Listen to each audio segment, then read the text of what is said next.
नमस्कार, आपका स्वागत है आपके अपने चैनल मन वन में। आज हम जानेंगे एक वनस्पति के बारे में जो हमारे घरों के आसपास आसानी से उगी हुई देखी जा सकती है। ये हमारे घरों के आसपास खाली जगहों पर, गार्डन में कहीं भी अपने आप उगती है। गर्मी के मौसम में उगती है और बारिश के साथ बहुत ही तेज़ी से बढ़ती है। इसे चौलाई कहते हैं। इसे कहीं कहीं रामदाना भी कहते हैं और इसे राजगिरा भी कहा जाता है। तो ये देखिए, ये चारों तरफ कितने शानदार तरीके से उगी हुई है और एकदम कच्ची कच्ची सी बढ़ रही है। ये बहुत ही काम की है।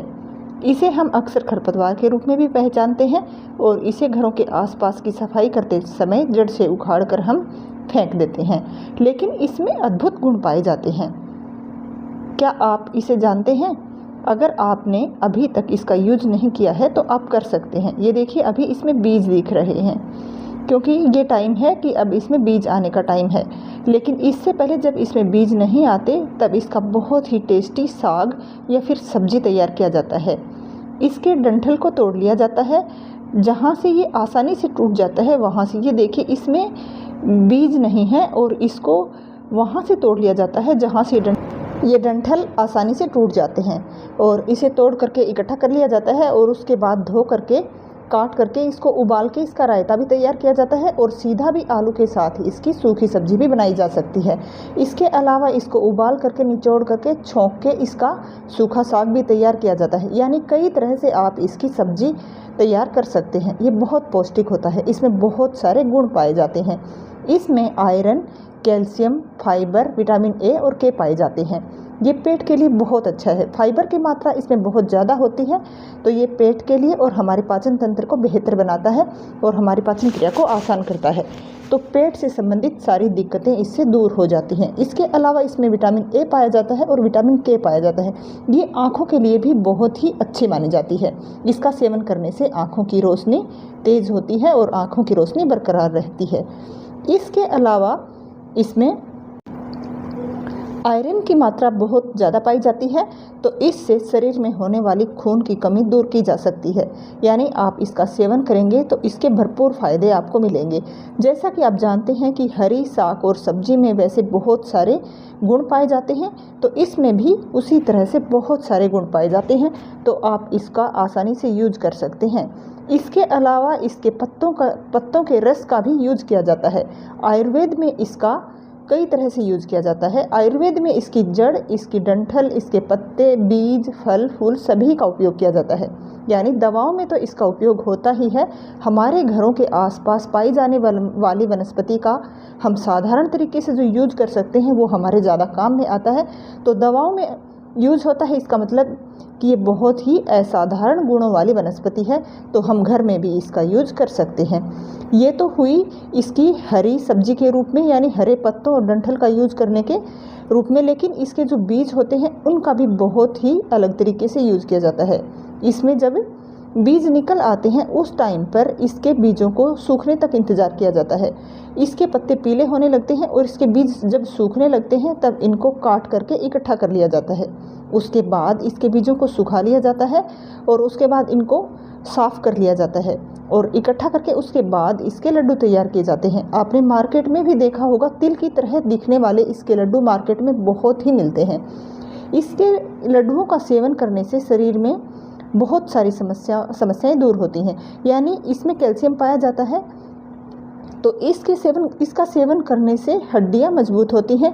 और इसके अलावा जो बच्चों को दूध पिलाने वाली माताएं होती हैं उनके लिए भी इसके लड्डुओं का सेवन बहुत ही अच्छा माना गया है, क्योंकि इससे दूध की मात्रा बढ़ती है और ये बहुत फ़ायदा करते हैं तथा शरीर को ताकत प्रदान करते हैं और ये ठंडक भी प्रदान करते हैं। ये देखिए, ये इसमें बीज आए हुए हैं और ये थोड़े दिनों में पकने लगेंगे, तब इनको इकट्ठा कर लिया जाता है। कहते हैं आयुर्वेदिक दवाओं में इसके 5 अंगों का उपयोग किया जाता है, यानी पंचांग, यानी इसकी जड़, इसकी डंठल, इसके पत्ते, इसके फल और फूल सभी का उपयोग किया जाता है। आयुर्वेद में इसकी बहुत ही महत्ता स्वीकार की गई है। तो इससे हम अंदाज़ा लगा सकते हैं कि ये कितनी उपयोगी वनस्पति है। हमारे घरों के आसपास बहुत सारे इसी तरह की वनस्पति पाई जाती है और जिसके बारे में हम कुछ के बारे में जानते हैं और कुछ के बारे में हम नहीं जानते। लेकिन अगर आप जानेंगे तो इसका यूज कर पाएंगे और इसका फ़ायदा उठा पाएंगे, क्योंकि हमारे घरों के आसपास जो उगती है, साफ़ सफाई से हम उस जगह को रखते हैं तो वहाँ पर जो भी वनस्पति उगती है तो वो ज़्यादा अच्छी और सेहत के लिए बढ़िया मानी जा सकती है। क्योंकि हम मार्केट से ख़रीद करके लाते हैं तो वो उतनी ताज़ा भी नहीं मिल पाती और क्या पता कैसी जगह पे उगाई जाती है और कौन कौन से उसमें रसायनों का उपयोग किया जाता है। लेकिन अगर आपके घरों के आसपास, आपके खेतों में या फिर आपके गार्डन में ये उग आती है तो आप ध्यान दीजिए और आप इसका यूज़ ज़रूर करके देखिए।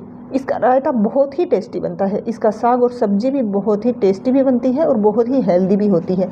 अभी आप इसमें देख सकते हैं कि कितने सारे बीज हैं। अभी ये बीज बिल्कुल कच्चे हैं, कुछ ही दिनों में ये पकने लगेंगे और उसके बाद इनको इकट्ठा करके और सुखा करके इसके बीज के लड्डू तैयार किए जा सकते हैं। इसके बीज से जो लड्डू बनते हैं वो हम उपवास में भी खा सकते हैं। अक्सर मार्केट में हमने देखा होगा कि इसके लड्डू तिल की तरह दिखते हैं और उसके बाद उनका सेवन किया जाता है। उपवास के दौरान भी इसका सेवन किया जाता है और वैसे भी शरीर की मजबूती के लिए भी और कई तरह के बीमारियों को दूर करने में इसके लड्डुओं का सेवन किया जा सकता है। तो आप अपने आसपास की वनस्पति को पहचानिए और उसका यूज कीजिए और उसका फ़ायदा उठाइए।